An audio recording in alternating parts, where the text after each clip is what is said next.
Hi, I'm Sanket. Hi, my name is Neeta Patil. Hi, my name is Shashidhar. And we successfully executed the project-based learning course. PBL, project-based learning course, and this course goes through the whole dynamic nature of what is the company is dealing with and the problems and the solutions it has to reach to. We go through different companies and be a part of that project.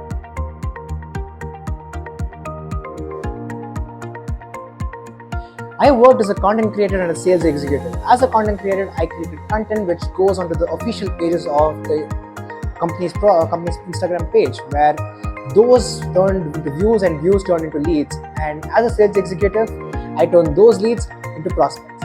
My goal is to understand the personal experience of an individual who use Make My Trip as their booking platform.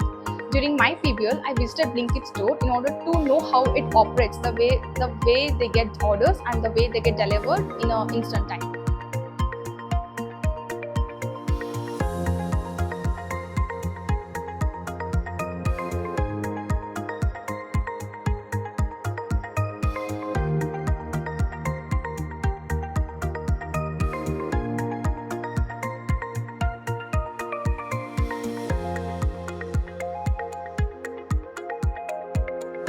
I have learned that how these platforms try to understand the consumer behavior as well as how they are trying to deliver quality services in this competitive market. It was very beneficial for me, where I got to know more about the operations of that Blinkit as I got more exposure. Also, I worked on CRM platforms where I get to know how customers are satisfied with them.